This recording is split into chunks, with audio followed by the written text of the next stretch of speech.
Welcome to good morning Suryapet. ఏదైతే ప్రతిరోజు కూడా సూర్యాపేట జిల్లాకు సంబంధించినటువంటి వార్తలను ప్రతి ఒక్కరు కూడా చూసి ఆశీర్వదిస్తూ ఉన్నారో, మరి ఖచ్చితంగా సూర్యాపేట జిల్లాకు సంబంధించినటువంటి సమగ్ర సమాచారాన్ని ఖచ్చితంగా అన్ని గ్రామాలకు కానీ మండల కేంద్రాలకు కానీ ప్రతి ఒక్కరికి కూడా చేరే విధంగా అందరికీ కూడా షేర్ చేయండి, లైక్ కొట్టండి, మీ యొక్క అభిప్రాయాల్ని కామెంట్ చేయండి. ఖచ్చితంగా మార్పులు చేర్పులు ఏమైనా ఉంటే ఖచ్చితంగా కూడా తీసుకొచ్చేటటువంటి ప్రయత్నం ఖచ్చితంగా చేద్దాం. ముందుగా ఆంధ్రజ్యోతి దినపత్రికలో పోతే ప్రధానమైనటువంటి వార్తలు సూర్యాపేట జిల్లాకు సంబంధించినటువంటి అంటే ఉమ్మడి నల్గొండ జిల్లాకు సంబంధించినటువంటి వార్తలు వచ్చినాయి. దాంట్లో సూర్యాపేట కూడా చూద్దాం ప్రత్యేకంగా. ముందుగా ఉమ్మడి నల్గొండ అయితే చలికాలం పైలం వయసుతో సంబంధం లేకుండా పెరుగుతున్నటువంటి గుండెపోటు మరణాల గణాంకాలు ఆందోళన కలిగిస్తున్నాయి. చల్లగా వీస్తున్నటువంటి శీతల గాలులు ఏదైతే హృదయం ఏదైతే గుండె నొప్పితో బాధపడేటటువంటి వాళ్ళు ఎవరైతే కలవరపడుతూ ఉన్నారో వాళ్ళంతా కూడా ఇబ్బందులు పడుతూ ఉన్నారు. కాబట్టి కొద్దిగా జాగ్రత్త అని కూడా క్లియర్గా చెప్తా ఉన్నారు. స్నానానికి సన్నీలే దిక్కు ఆదర్శ పాఠశాలలో పనిచేయని సోలార్ హీటర్లు, ధ్వంసమైన సోలార్ పలకలు. పేద విద్యార్థులకు అన్ని సదుపాయాలతో విద్య అందించేందుకు ఏర్పాటు చేసినటువంటి కస్తూర్బా పాఠశాల ఆదర్శ పాఠశాలలో విద్యార్థులు చలికి తీవ్ర ఇబ్బందులు పడుతూ ఉన్నారు. పాఠశాలలో విద్యార్థులకు స్నానాల కోసం ఏర్పాటు చేసినటువంటి సోలార్ హీటర్లకు ఏళ్ల తరబడి పనిచేయడం లేదు. సోలార్ పలకలు ధ్వంసమై పక్కకు పడిపోయినటువంటి వార్త కూడా ప్రధానంగా ప్రచురితమైంది. గుండాలకు సంబంధించినటువంటి వార్త. చలికి ఇబ్బందులు పడుతూ ఉన్నామని విద్యార్థులు కూడా క్లియర్గా చెప్తా ఉన్నారు.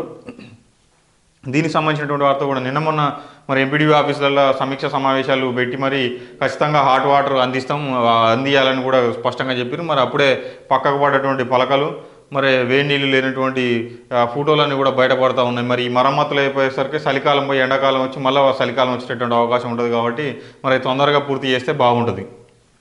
మున్సిపాలిటీపై పట్టుకు కాంగ్రెస్ వ్యూహం. తెరపైకి మున్సిపల్ వైస్ చైర్మన్ అవిశ్వాసం. కాంగ్రెస్లో చేరిన ఇద్దరు బీఆర్ఎస్ కౌన్సిలర్లు. హుజూర్నగర్ సంబంధించినటువంటి వార్త. ఏదైతే సూర్యాపేట జిల్లా వ్యాప్తంగా కూడా అన్ని నియోజకవర్గాలు మున్సిపాలిటీలకు సంబంధించినటువంటి వాటిలలో అవిశ్వాసం తీర్మానానికి ముందుకు పోతా ఉన్నారు. మరి హుజూర్నగర్ వైస్ చైర్మన్ పదవి కూడా గండం వచ్చినట్టుగా కూడా తెలుస్తూ ఉంది. మరి చూడాలి మరి ఏం జరుగుతుంది. ఇద్దరు అయితే బీఆర్ఎస్ కౌన్సిలర్లు మళ్ళా పార్టీని వీడి కాంగ్రెస్లోకి వచ్చిరని కూడా చెప్తా ఉన్నారు. అవిశ్వాస తీర్మానం అయితే క్లియర్గా ప్రవేశపెట్టినట్టుగా కూడా తెలుస్తూ ఉంది. మున్సిపాలిటీలో అంటే దానికి ఆ దిశగా కసరత్తులు ముమ్మరం చేస్తూ ఉన్నారు.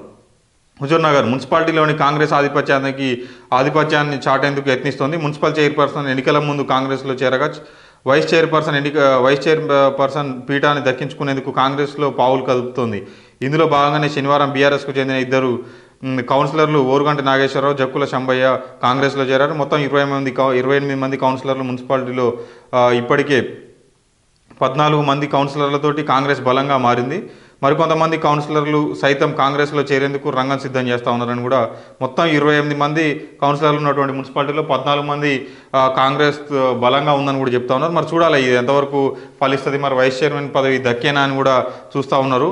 వైస్ చైర్మన్ గిరి ఎవరికి అని కూడా ఉత్కంఠగా చర్చ జరుగుతూ ఉంది. కాంగ్రెస్ నుంచి మున్సిపల్ వైస్ చైర్మన్ రేసులో కోతి సంపత్ రెడ్డి, వెలిదండ సరిత, కస్తాల శ్రవణ్ ఉన్నారు. మంత్రి ఉత్తమ్ కుమార్ రెడ్డి ఆశీస్సులు ఎవరికి ఉంటే వారికి వైస్ చైర్మన్ పదవిని లభించే అవకాశాలు ఉన్నాయి. రాజకీయ అనుభవం, సామాజిక వర్గాల సమీకరణాలు, అధిష్టానానికి విధేయులైన వారిని వైస్ చైర్మన్గా ఎంపిక చేసే అవకాశాలు ఉన్నాయని కూడా కాంగ్రెస్ పార్టీలో కీలక నాయకులు పేర్కొంటున్నారు. కాంగ్రెస్ పార్టీలో సుదీర్ఘకాలంగా పనిచేసినటువంటి party municipal floor leader Shravan Kumar, యువనేతగా ఎదుగుతున్నటువంటి సంపత్ రెడ్డి, మహిళా కోటాలో సరితారెడ్డి వైస్ చైర్మన్ పదవికి ఆశిస్తున్నట్టుగా కూడా తెలుస్తోంది. మరి కోతి సంపత్ రెడ్డి అయితే గతంలో దాడికి కూడా గురైనటువంటి సంఘటనలు కూడా ఉన్నాయి. ఏదైతే రోడ్లు పోసుకుంటున్నటువంటి క్రమంలో సొంతంగా వచ్చి బహిరంగంగా బీఆర్ఎస్ నాయకులు గతంలో దాడి చేసినటువంటి సంఘటనలు కూడా కోతి సంపత్ రెడ్డి పైన హుజూర్నగర్ నియోజకవర్గంలో, ఎందుకంటే చాలా వరకు కూడా కాంగ్రెస్ పార్టీ పోయింది అన్నటువంటి తరుణంలో కూడా కోతి సంపత్ రెడ్డి లాంటి యువ నాయకులు చాలా వరకు కూడా మరి ఆయన తన్నులు కూడా అంటే కొట్లాటలు అంటే వేరే వాళ్ళు వచ్చి దాడి కూడా చేసినటువంటి పరిస్థితి మాత్రం ఎదుర్కొన్నటువంటి నాయకులలో కోతి సంపత్ రెడ్డి కూడా ఉన్నాడు. మరి చూడాలి ఏం జరుగుతుంది అనేటువంటి అంశం. దేశ సంపదను లూటీ చేస్తున్నటువంటి బీజేపీ, సిపిఐ ఎంఎల్ ప్రజాపంద రాష్ట్ర సెక్రటేరియట్ సభ్యుడు వెంకటేశ్వరరావు కరపత్రాన్ని అందజేసినటువంటి గోకినపల్లి వెంకటేశ్వరరావు తదితరులు. కేంద్రంలోని అధికారంలో ఉన్నటువంటి బీజేపీ దేశ సంపదను కార్పొరేట్ శక్తులకు అప్పనంగా కట్టబెడుతూ లూటీ చేస్తుందని సిపిఐ ప్రజాపంద ఏదైతే సెక్రటరీ ఉన్నాడో వెంకటేశ్వరరావు ఆరోపించారు. ఆదివారం జిల్లా కేంద్రంలో ఏర్పాటు చేసినటువంటి విలేకరుల సమావేశంలో ఆయన మాట్లాడారు. దీనికి సంబంధించినటువంటి వార్త కూడా ప్రధానంగా ఆంధ్రజ్యోతి దినపత్రికలో ప్రచురితమైంది. రేషన్ డీలర్ల సమస్యను పరిష్కారానికి కృషి చేస్తా పౌర సరఫరాల శాఖ మంత్రి ఉత్తమ్ కుమార్ రెడ్డి. రేషన్ డీలర్ల సమస్య పరిష్కారానికి కృషి చేస్తానని పౌర సరఫరాల శాఖ మంత్రి ఉత్తమ్ కుమార్ రెడ్డి హామీ ఇచ్చారు. ఆదివారం ఆయన హైదరాబాద్లోని ఆయన నివాసంలో మంత్రి ఉత్తమ్ కుమార్ రెడ్డిని కలిసి డీలర్లు సన్మానించారు. ఈ సందర్భంగా మాట్లాడుతూ సక్రమంగా అందజేయాలన్నారు.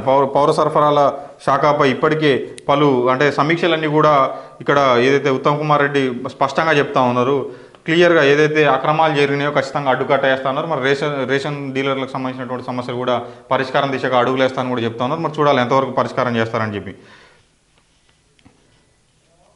మంత్రి ఉత్తమ్ కుమార్ రెడ్డిని కోదాడ రూరల్కి సంబంధించినటువంటి వాళ్ళు కూడా వెళ్ళి రెడ్లకుంట గ్రామ సర్పంచ్ లీలా సాతినేని లీలా అప్పారావు హైదరాబాద్లో కలిసి పుష్పగుచ్చం అందజేసి శుభాకాంక్షలు తెలిపారు. పౌర సరఫరాల శాఖ మంత్రిగా అయిన తర్వాత వెళ్ళి శుభాకాంక్షలు తెలిపినటువంటి వార్త కూడా చూసుకోవచ్చు.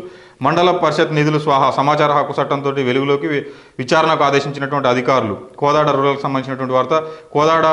కోదాడ మండలం పరిషత్ నిధులు స్వాహా చేసినటువంటి ఘటన ఆలస్యంగా వెలుగులోకి వచ్చింది.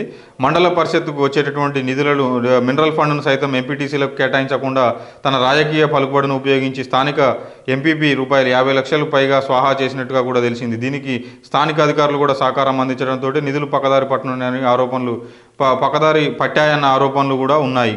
కోదాడ మండల పరిషత్ జనరల్ ఫండ్ కింద ఏటా అద్దెల రూపంలో 2 లక్షల రూపాయల పైగా నిధులు వస్తున్నాయి.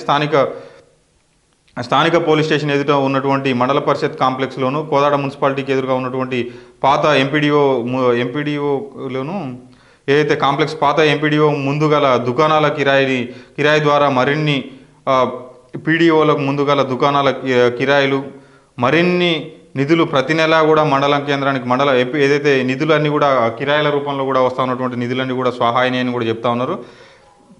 ఎంపీపీ ఎలాగైనా స్వాహా చేయాలన్న ఉద్దేశంతో నెలకు 50,000 ఇవ్వాలని అధికారుల నుండి డిమాండ్ చేశారు. మీరు ఏ ఖర్చులోనైనా రాసుకోండి, నాకు మాత్రం 50,000 ఇవ్వాల్సిందేనని.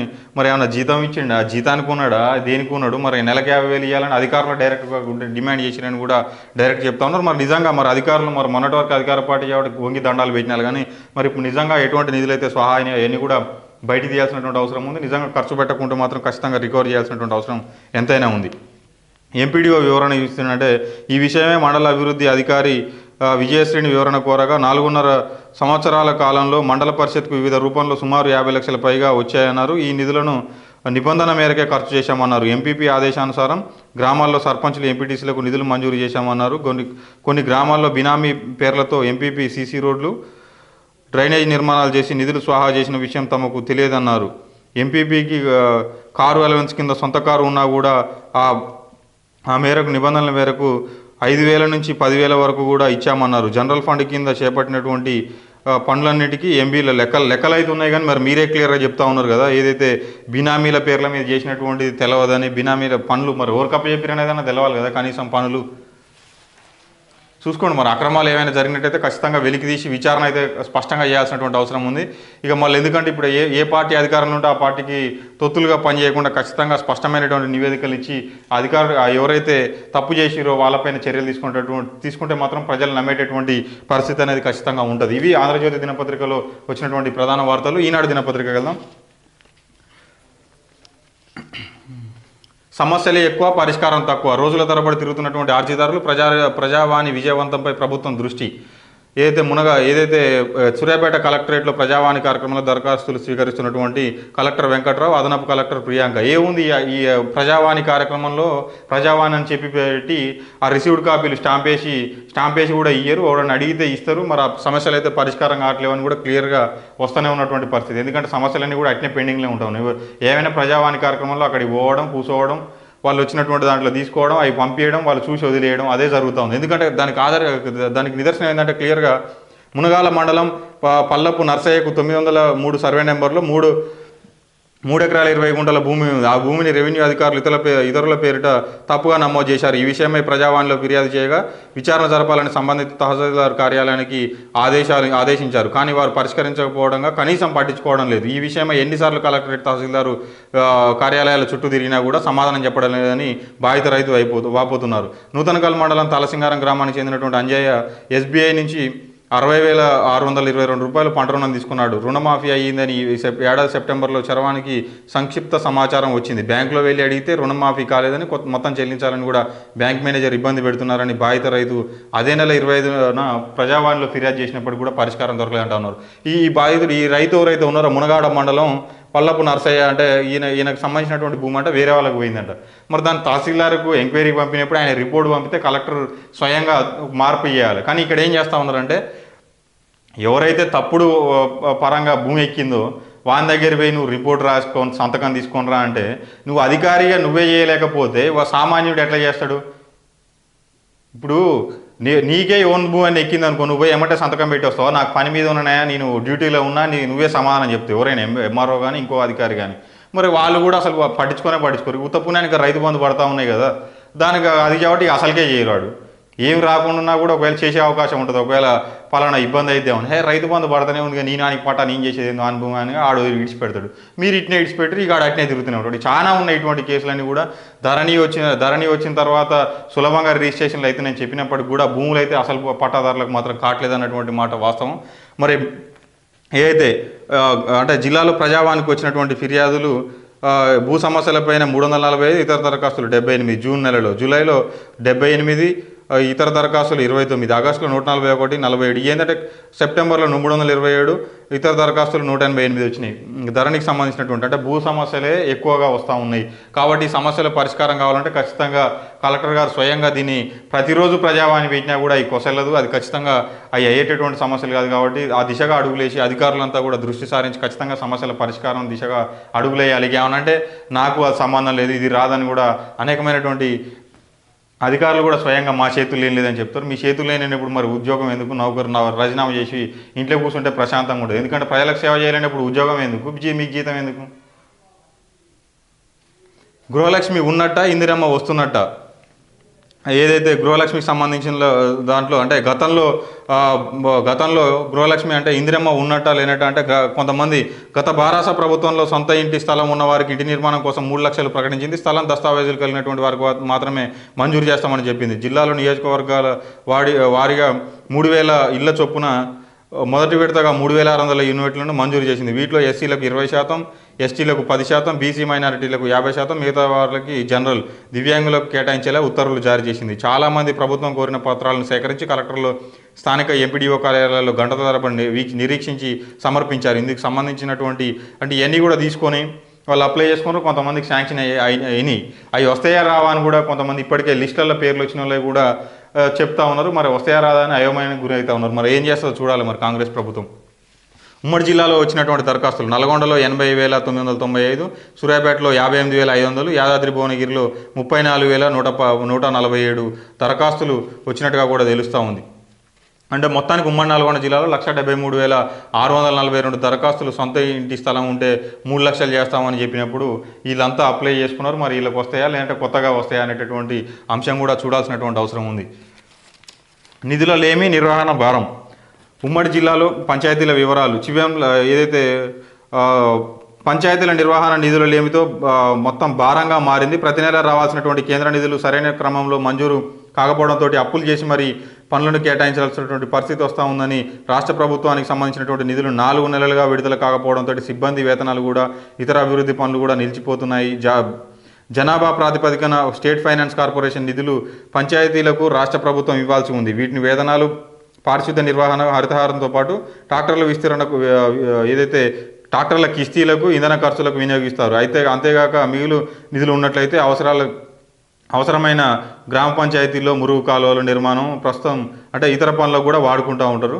ప్రస్తుతం రాష్ట్ర ప్రభుత్వం నిధులు రాకపోవడంతో అత్యవసరమైన పనులు చేపట్టాల్సిన పరిస్థితులు దాపురించాయి. అంటే అవసరమైనటువంటి పనులు కూడా చేసేటటువంటి పరిస్థితి లేదని కూడా చెప్తా ఉన్నారు. మరి ఏదైతే చివ్వేంల ఈ ఇమేజ్ చూడవచ్చు, చివ్వేంల మండలంలోని చిన్న పంచాయతీ నిధులు లేకపోవడంతో అంటే విద్యుత్ బిల్లు చెల్లించడం కష్టంగా మారింది. చివ్వేంల మండలంలోని చిన్న పంచాయతీలలో నిధులు లేకపోవడంతో విద్యుత్ బిల్లులు కూడా చెల్లించడం కష్టంగా మారింది. వేలల్లో బిల్లులు బకాయిలు ఉంటున్నాయని ప్రజాప్రతినిధులు చెబుతున్నారు. ఇలాగైతే అభివృద్ధి పడే ప్రమాదం ఉందని కూడా పేర్కొంటా ఉన్నారని కూడా చెప్తా ఉన్నారు. రాష్ట్ర ప్రభుత్వ నిధులు రాకపోవడంతో అప్పులు చేయాల్సి వస్తుంది. అత్యవసర పనులకు జీతాలు, ఇంధన ఖర్చులు, విద్యుత్ బిల్లులు చెల్లింపు కోసం 2 లక్షలు అప్పు చేశానని ఓ సర్పంచ్ ఆవేదన వ్యక్తం చేశారు. గత ప్రభుత్వం 4 నెలల నిధులు మంజూరు చేయాల్సి ఉండగా వెంటనే మంజూరు చేయకపోవడంతో అప్పులు చేసి పనులకు కేటాయించాల్సినటువంటి పరిస్థితి నెలకొన్నదని వాపోతూ ఉన్నారు. ఇవన్నీ కూడా బండు పక్కకు అంటే డీజిల్ పోసే పరిస్థితి కూడా ట్రాక్టర్లలో ఏదైతే గ్రామ పంచాయతీకి సంబంధించినటువంటి వాటికి పోసే పరిస్థితి కూడా లేదని కూడా క్లియర్గా చెప్తా ఉన్నారు.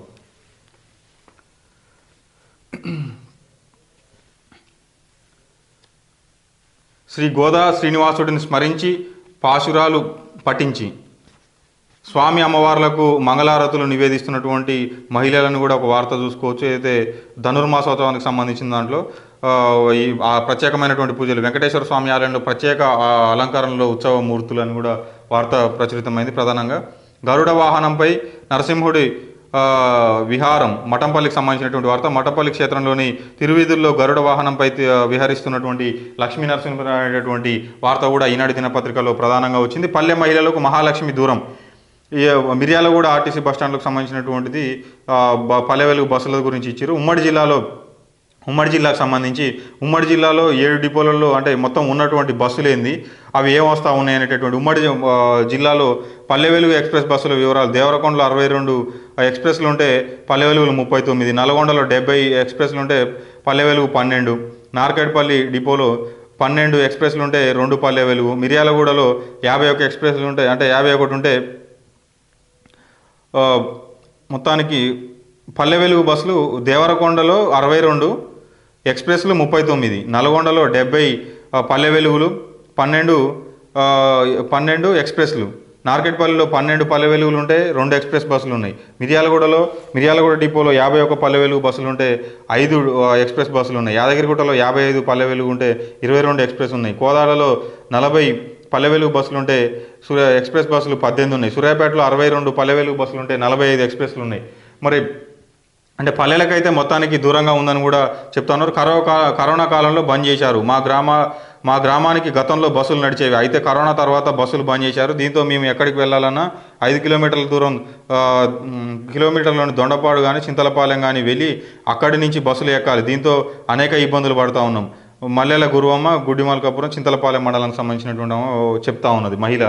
అంటే బస్సులే లేవు, మరి ఫ్రీ బస్ ఏం చేసుకుంటూ ఉంటారు మరి అంటే కేవలం పట్టణాలకే లబ్ధి చేకూరుతా ఉందని కూడా క్లియర్గా వార్త మెన్షన్ చేశారు. ఆర్టీసీ బస్సులో మహిళల ఉచిత ప్రయాణాన్ని ఇటీవలే ప్రవేశపెట్టారు.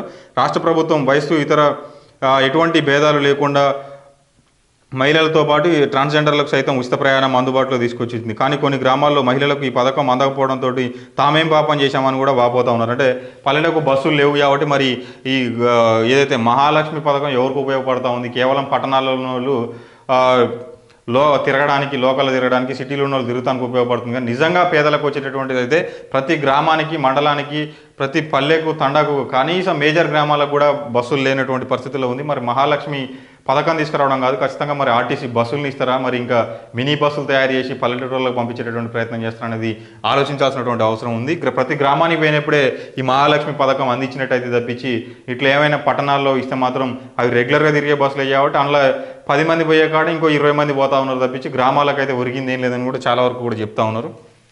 చూడాలి మరి ఏ దిశగా అడుగులేస్తుంది కాంగ్రెస్ ప్రభుత్వం. పర్వాలేదు అనుకున్నా ప్రయాసం తప్పదాయే. మేలచెరువుకు సంబంధించినటువంటి వార్త. కృష్ణానది నీటి ప్రవాహం తగ్గడంతో పులిచింతల జలాశయం వెనుక నీటి కుంట వద్ద రైతు ఏర్పాటు చేసుకున్నటువంటి డీజిల్ ఇంజన్తో నీటి సరఫరా చేస్తూ రైతు సాగు చేస్తున్నటువంటి మిరపతోట. మేలచెరువుకు సంబంధించి చింతలపాలెం మండలానికి సంబంధించినటువంటి కృష్ణా తీరంలో వార్త ఇది. కృష్ణా తీరానికి సంబంధించిన నీళ్లు లేకపోవడంతో ఏదైతే డీజిల్ ఇంజన్లు వాడి వ్యవసాయం చేస్తూ ఉన్నట్టుగా కూడా ప్రధానమైనటువంటి వార్త ఈనాడు దినపత్రికలో వచ్చింది. రాష్ట్ర స్థాయి క్రీడా పోటీలకు ఎంపిక. జే వసంత్ మునాలకు సంబంధించినటువంటి వార్త. మండలంలోని నెమలిపురంలో నిర్వహిస్తున్నటువంటి స్కూల్ గేమ్స్ ఫెడరేషన్ రాష్ట్ర స్థాయి క్రీడా పోటీలకు మండలానికి చెందినటువంటి TSWRJS విద్యార్థులు ఎంపికైనట్టు పాఠశాల ప్రిన్సిపల్ వెంకటేశం ఆదివారం ఒక ప్రకటనలో తెలిపారు. అండర్ 14 విభాగంలో జే సంపత్ చెస్ పోటీలో, ప్రసన్న ఖోఖోలో, అజయ్ వాలీబాల్, అండర్ 17 విభాగంలో Siddhu, Gopichand kho kho, Anand carroms, CH Gopalakrishna boxing పోటీలో పాల్గొన్నట్టు తెలిపారు. అంటే వీళ్ళంతా కూడా చిన్నపిల్లలంతా కూడా ప్రతిభను కనపరిచి ముందుకెళ్తా ఉన్నారన్నట్టుగా కూడా తెలుస్తోంది. మరి ఇది మొత్తానికి సూర్యాపేట జిల్లాకు సంబంధించినటువంటి వార్తలు, ఈనాడు దినపత్రికలో వచ్చినటువంటి వార్తలు. సాక్షి దినపత్రిక చూసుకున్నట్లయితే మిల్లర్ల మాయాజాలం, ప్రభుత్వానికి సకాలంలో సీఎంఆర్ అందించకుండా జాప్యం ఇచ్చినటువంటి ధాన్యాన్ని మరాడించి బియ్యం అమ్ముకుంటున్నట్టు ఆరోపణలు. మిల్లుల వద్దకు కనపడని ధాన్య నిల్వలు, యాసంగి సీజన్కి సంబంధించి ఇచ్చింది 5% బియ్యమే. వానాకాలం సీఎంఆర్ కూడా 35% పెండింగ్లోనే. ఉత్తమ్ కుమార్ రెడ్డి ఏం చెప్తా ఉన్నాడంటే దీనికి సంబంధించి, అంటే సూర్యాపేట జిల్లాలనే గతంలో కూడా 100 కోట్ల అక్రమాలు రైస్ మిల్లులో జరిగినాయని కూడా క్లియర్గా ప్రతి ఒక్కరు కూడా డిస్కషన్ నడిచింది, వార్తలు ప్రసారమైనాయి. తర్వాత చర్యలు అయితే ఎట్లాంటి చర్యలు కూడా తీసుకోలేము. మళ్ళీ ఏదో తాళం వేసినట్టు 2 రోజులు చేసి అడావుడు చేసినట్టు చేయడం, తర్వాత మళ్ళీ ఓపెన్ చేయడం. ఎందుకంటే కఠిన చర్యలు తప్పవు. మిల్లర్ల నుంచి ప్రతి గింజ బియ్యాన్ని వెనక్కి తీసుకుంటాం. గత ప్రభుత్వ విధానాల వల్ల పౌర సరఫరాల శాఖకు అప్పుల్లో కూరుకుపోయింది. ఈ శాఖను పూర్తిగా ప్రక్షాళన చేస్తాను. అన్ని జిల్లాల నుంచి కూడా సమగ్ర సమాచారం తీసుకుంటున్నాం. ప్రభుత్వం నుంచి ధాన్యం తీసుకొని సీఎంఆర్ ఇవ్వని మిల్లులపై కఠిన చర్యలు తప్పవు. ఇది జిల్లా నుంచే ప్రారంభిస్తాను. సీఎంఆర్ విషయంలో అధికారుల పాత్ర ఉన్నా కూడా చర్యలు తీసుకుంటాం. ఉత్తమ్ కుమార్ రెడ్డి రాష్ట్ర పౌర సరఫరాల శాఖ మంత్రి. ఏదైతే సీఎంఆర్ బియ్యం ఏదైతే ఉంటాయో వీళ్ళు అంటే బియ్యం ప్రభుత్వం ఇస్తే వీళ్ళు మొత్తం మిల్లింగ్ చేసి బియ్యాన్ని, అంటే వడ్లు ఇస్తే వీళ్ళు బియ్యం అప్పచెప్పాలి. సీఎంఆర్ అంటే కస్టమ్ మిల్లింగ్ రైస్ను సకాలంలో ఇవ్వాలన్నమాట ఖచ్చితంగా. పెండింగ్లో ప్రతి ఒక్కరు కూడా ఇంతవరకు కూడా 5%, అంటే 12 రోజులు మాత్రమే మిగిలింది. అంటే ఇప్పటివరకు ఇచ్చినవి ఇవ్వాల్సిన బియ్యం మెట్రిక్ టన్నులలో 2,42,359 మెట్రిక్ టన్నులు ఇవ్వాల్సి ఉంటే ఇప్పటివరకు ఇచ్చింది కేవలం 12,251 మెట్రిక్ టన్నులు మాత్రమే. ఇంకా పెండింగ్లో 2,30,108 మెట్రిక్ టన్నులు పెండింగ్లోనే ఉన్నది. ఇప్పుడు ఈ సీజన్లో ఇక క్రాప్ హాలిడే కూడా ఒకటి వచ్చింది. ఖచ్చితంగా రైస్ అనేది తగ్గేటటువంటి అవకాశం ఉంటుంది, రేట్లు పెరిగేటటువంటి అవకాశం ఉంటుంది. ఎందుకంటే వీళ్ళంతా చాలా వరకు కూడా ఇక్కడ వార్తల ప్రసారం క్లియర్గా ఏమి ఇచ్చారంటే, పైసా పెట్టుబడి లేకుండా కోట్ల వ్యాపారం. రైతుల నుంచి ప్రభుత్వం ఐకేపీ సహకార సంఘాల ద్వారా ధాన్యం కొనుగోలు చేసి ప్రభుత్వం సీఎంఆర్ కోసం మిల్లర్లకు అప్పగించింది. వానాకాలం సంబంధించి సీజన్లో ఇవ్వాల్సినటువంటి మిల్లర్లు ఇంతవరకు అంటే దీన్ని ఇవ్వకుండానే యాసంగి ధాన్యం తీసుకున్నారు. ఈ ధాన్యం తీసుకొని కూడా దాదాపు 5-6 నెలలు కావస్తున్నప్పటికి కూడా ఇప్పటికి కూడా 5% బియ్యాన్ని కూడా ఇవ్వలేదు. బియ్యం ఇవ్వనప్పుడు దానికి సంబంధించినటువంటి ధాన్యం మిల్లుల్లో కూడా నిల్వ ఉండాలి, కానీ ఆ మిల్లుల వద్ద నిల్వ కూడా లేదని కూడా వార్త క్లియర్గా ఉంది. అయితే ధాన్యం నిల్వలే లేవని అంటున్నారు. మిల్లర్లు తీసుకున్నటువంటి ధాన్యం మరాడించి ఆ బియ్యాన్ని బహిరంగంగా మార్కెట్లో అమ్ముకుంటున్నారని వారు అంటున్నారు. పైసా పెట్టుబడి లేకుండా కోట్ల రూపాయలు ప్రభుత్వం ధాన్యం తీసుకొని వ్యాపారం చేస్తూ ఉన్నారు. ఇప్పుడు మిల్లు ఒక 10 కోట్లు, 20 కోట్లు, 50 కోట్లు అనుకోండి. వీళ్ళకి ఇన్ని మెట్రిక్ టన్నుల బియ్యం ఇస్తే 100, ఒక్కొక్క మిల్లుకి 150 కోట్లు, 200, 110 కోట్ల మంది మాలు తీసుకుపోయి వాళ్ళకి అప్పచెప్తే అవి అమ్ముకొని ప్రశాంతంగా క్యాష్ చేసుకొని అవతల పడతా ఉన్నటువంటి పరిస్థితి. అంటే డబ్బులు అయితే మంచిగా రొటేషన్ చేసుకుంటున్నారు. అంటే మంది సొమ్ముతోటి మంగళారతులు పట్టుకొని ఆడుకుంటూ ఉన్నటువంటి పరిస్థితి మాత్రం ఆడ జరుగుతూ ఉంది. మిగిలింది 12 రోజుల గడువే. 2020-2023కి సంబంధించినటువంటి యాసంగి సీజన్లో ఇక 12 రోజుల గడువు ఉంది. ఇంత బియ్యం అంటే 5% మాత్రం అప్పచెప్పారు. మరి మిగతా 95% ఎప్పుడు అప్పచెప్తారు? ఇది గృహలక్ష్మికి సంబంధించినటువంటి వార్త ప్రధానంగా సాక్షి దినపత్రికలో వచ్చింది. అదేవిధంగా మిల్లర్లకు సంబంధించినటువంటి వార్త. నైపుణ్యాల పెంపే లక్ష్యం, బ్యూటిషియన్ కోర్సులో శిక్షణ ఇస్తున్నటువంటి ఆదర్శ పాఠశాలల్లో విద్యార్థులు 4,500 మంది విద్యార్థులకు ప్రయోజనం. ఆదర్శ పాఠశాలల్లో వృత్తి విద్యా శిక్షణ ఉద్యోగ ఉపాధి రంగాల్లో స్థిరపడేందుకు దోహదం. అంటే ఉపాధికి సంబంధించినటువంటి వృత్తి విద్య ట్రైనింగ్ కూడా ఆదర్శ పాఠశాలలో ఇస్తున్నట్టుగా కూడా తెలుస్తూ ఉంది. దానికి సంబంధించి కూడా ప్రధానమైనటువంటి వార్త. భవిష్యత్తులో రాణించేందుకోసం అని కూడా అశోక్ డిఓ సూర్యాపేట చెప్తా ఉన్నారు. విద్యార్థుల భవిష్యత్తును దృష్టిలో పెట్టుకొని విద్యాశాఖ ఆధ్వర్యంలో ప్రత్యేక శిక్షణ ఇస్తూ ఉన్నాం. వృత్తి విద్య కోర్సుల్లో నేర్పించడం ద్వారా పిల్లల్లో ఆత్మవిశ్వాసాన్ని నింపుతున్నాం. ఇంటర్ పూర్తయిన తర్వాత అనుకోని కారణాలతో చదువు మానేసినా కూడా జీవితంలో ముందుకెళ్లేలా ఈ శిక్షణ ఉపయోగపడుతుంది. ఒకవేళ సక్రమంగా పోయేటోళ్ళకు కూడా ఇంకా మంచి సాఫ్ట్వేర్ కోర్సులు కూడా నేర్పిస్తే బాగానే ఉంటుంది. అది ఆ దిశగా కూడా అడుగులేస్తే ఇంకా మంచిగా ఉంటుంది.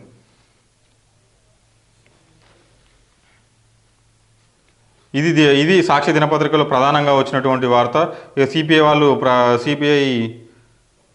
సిపిఐ ఎంఎల్ పార్టీ వాళ్ళు ప్రజలను రెచ్చగొట్టే వారిని తరిమికొట్టాలి, మతోన్మాదం రెచ్చగొట్టే వారిని తరిమికొట్టాలని కూడా పిలుపునిస్తా ఉన్నారు మా సిపిఐ నాయకులు. బీజేపీ మతోన్మాదాన్ని ఐక్యంగా అడ్డుకోవాలని కూడా గోకినపల్లి వెంకటేశ్వరరావు ఇంతకుముందు వచ్చినటువంటి వార్తల్ని ప్రధానంగా సాక్షి దినపత్రికలు వచ్చినటువంటి వార్తలు. ఇక ఏదైతే వెలుగు దినపత్రిక చూసుకున్నట్లయితే ఈ ఉమ్మడి జిల్లాకు సంబంధించినటువంటి సంక్రాంతికి ఇందిరమ్మ ఇండ్ల పథకం అని ఏదైతే పొంగులేటి శ్రీనివాస్ రెడ్డి రెవెన్యూ గృహ నిర్మాణ శాఖ మంత్రి పొంగులేటి శ్రీనివాస్ రెడ్డి నకరేకల్లో చీఫ్ గెస్ట్గా వచ్చినటువంటి కార్యక్రమంలో క్లియర్గా చెప్తా ఉన్నారు. దీనికి సంబంధించినటువంటి వార్త ప్రధానంగా వచ్చింది.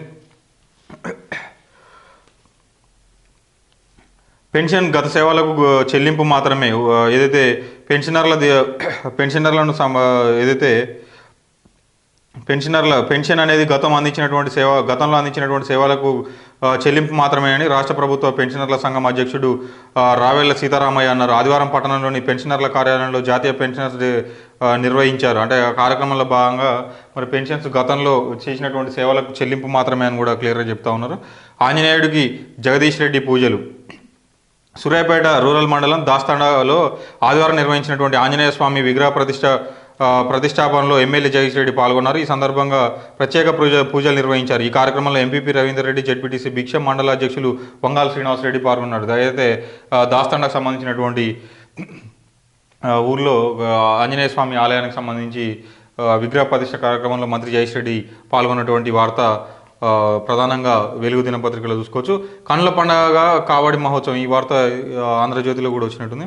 ఏదైతే పాలకావడి శోభయాత్రలో పాల్గొన్నటువంటి భక్తులు సూర్యాపేట జిల్లా కేంద్రంలోని రామలింగేశ్వర స్వామి దేవాలయంలో నిర్వహించినటువంటి పాలకావడి మహోత్సవంలో కండ్ల పండుగ సాగిందనేటటువంటి వార్త కూడా ప్రధానంగా వెలుగు దినపత్రికలో వచ్చింది.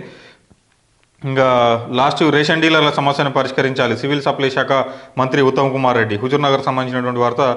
ఏదైతే రేషన్ డీలర్ల సమస్య పరిష్కారం చేయాలని చెప్పి ఏదైతే సివిల్ సప్లై శాఖ మంత్రి ఉత్తమ్ కుమార్ రెడ్డి క్లియర్గా చెప్పినట్టుగా కూడా తెలుస్తూ ఉంది. అదేవిధంగా రైస్ మిల్లర్ల పైన కూడా ఖచ్చితంగా అధికారుల పైన కూడా అక్రమాలు చేస్తే ఖచ్చితంగా చర్యలు ఉంటాయని కూడా చెప్తాము. మరి చూడాలి ఎంతవరకు చర్యలు తీసుకుంటారనేటువంటి అంశాన్ని. ఇంకా నమస్తే తెలంగాణకు వస్తే, నమస్తే తెలంగాణలో సూర్యాపేట జిల్లాకు సంబంధించినటువంటి వార్తలు ప్రధానంగా అంటే ఈ ఏడాది జీరో వేసెక్టమీ, కుటుంబ నియంత్రణ ఆపరేషన్కు ముందుకు రానటువంటి పురుషులు సూర్యాపేటలో ఒక్కటి కూడా నమోదు కాలేదు. జిల్లా వ్యాప్తంగా 6 ఏళ్లలో ట్యూబెక్టమీ 26,361 ఉంటే వేసెక్టమీ 46.